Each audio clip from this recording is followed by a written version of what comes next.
এই মুহূৰ্তত আলফা স্বাধীনে মানৱ বৰগোহাঁই 4 নম্বৰটো ভিডিঅ' প্ৰেৰণ কৰিছে।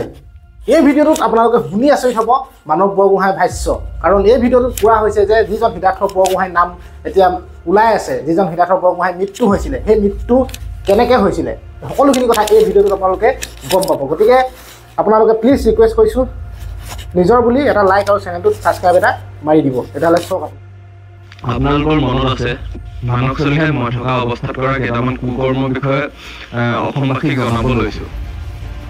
আপোনালোকৰ মনত আছে 2023 চনৰ 3 জানুৱাৰী তাৰিখে লখিমপুৰত এটা এক্সিডেণ্ট হৈছিলে। সেইটো কোনো এক্সিডেণ্ট নাছিলে, সেইটো সুপৰিকল্পিতভাৱে তেখেতক মানে মৰা হৈছে। তেখেতৰ নাম হৈছে সিদ্ধাৰ্থ বৰগোহাঁই। তেখেত এজন বডি বিল্ডাৰ আছিলে। তেখেতক সকলো অসমবাসী ৰাইজে চিনি পায়, তেখেত সুপৰিচিত হয়। তেখেতৰ মানৱ চলিহাৰ মাজত ব্যৱসায়ৰ কথা বতৰা আৰম্ভ হৈছিল আৰু মানৱ চলিহাই তেখেতৰ পৰা 25 লাখ টকা লৈছিলে। যেতিয়া মানৱ চলিহাই কোনো ব্যৱসায়ত তেখেতক সহায় নকৰে, তেখেতে ফোন কৰিলে ৰিচিভ নকৰে, তেতিয়া সিদ্ধাৰ্থ বৰগোহাঁইৰে মানৱ চলিহাক সেই পইচা উভতাই বিচাৰিছিলে। আৰু সেই পইচা উভতাই বিচৰাত মানৱ চলিহাই তেখেতক আমি থকা অৱস্থাতে বহু বেয়াকৈ ধমকি দিছিলে, তেখেতলোকৰ মাজত কাজিয়া হৈছিলে। আৰু তেখেতক তেতিয়া মানৱ চলিহাই কৈছিলে যে তোৰ কি অৱস্থা হৈ চাই থাক। আৰু তাৰ পাছতে মানৱ চলিহাই যি পৰিকল্পনা কৰিছিলে সেইমতে সিদ্ধাৰ্থ বৰগোহাঁই মৃত্যু ঘটিল।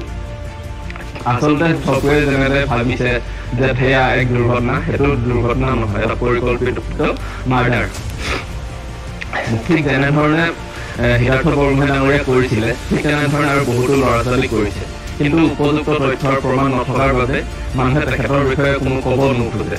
এইটো মাৰ্ডাৰটো অপেন চিক্ৰেট হয়, কিন্তু মানুহে মানৱ চলিহাৰ ভয়তে এই কথাটো সকলোৱে লুকুৱাই আছিলে। আৰু তেনেকুৱা বহুত যুৱকৰ ক্ষেত্ৰত হৈছে।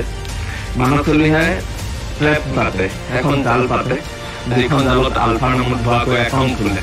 আলফাৰ নামত প্ৰায় 300মান ভুৱা ফেচবুক একাউণ্ট আছে, য'ত নামৰ পাছত যিকোনো এটা নামৰ পাছত অসম লগাই দিয়ে আৰু সকলোৱে ভাবে যে এয়া আলফা স্বাধীনৰ একাউণ্ট বুলি। কিন্তু নহয়, আলফা স্বাধীনৰ একাউণ্ট হিচাপে পৰিচয় দি মানৱ চলিহাই সেই একাউণ্টবোৰ পৰিচালনা কৰে।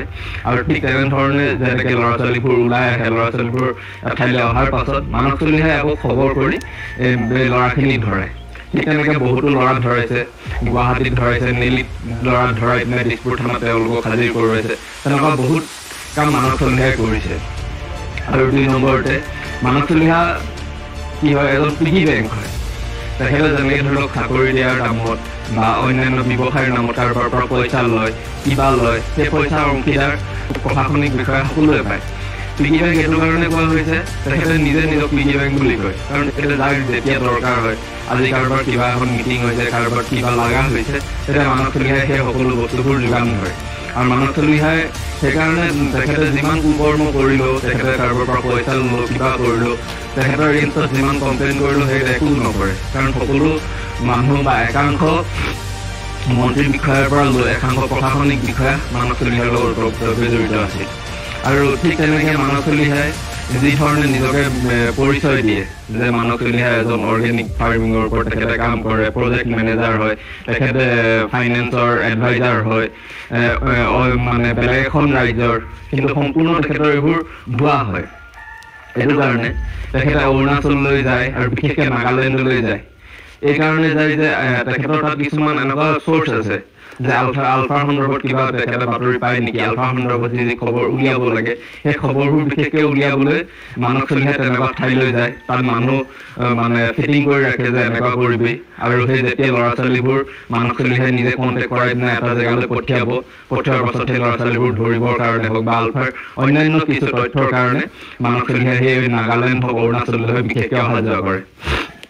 আৰু ঠিক তেনেকৈ সেই সকলোবোৰ জেগাতে নিজকে অৰ্গেনিক ফাৰ্মিঙৰ লগত জড়িত বিশেষভাৱে মিছাকে নিজকে মানে প্ৰমাণ কৰিব বিচাৰে যে তেখেতে কোনো তেনেকুৱা প্ৰশাসনিকৰ লগত জড়িত বিষয়া নহয়, তেখেত এজন মানে অৰ্গেনিক ফাৰ্মিঙৰ লগত জড়িত বিষয়াহে।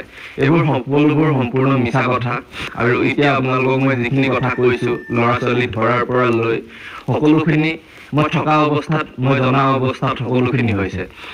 সিদ্ধাৰ্থ বৰগোহাঁইৰ যি মৃত্যু হৈছে, তেখেতক মৰাৰ কথা, তেখেতক মাৰ্ডাৰ কৰাৰ পাছত ড্ৰিংকছ কৰি মানৱ চলিহাই নিজ মুখেৰে কৈছিলে যে পইচা বিচৰাৰ কাৰণে তেখেতক মৰা হৈছে।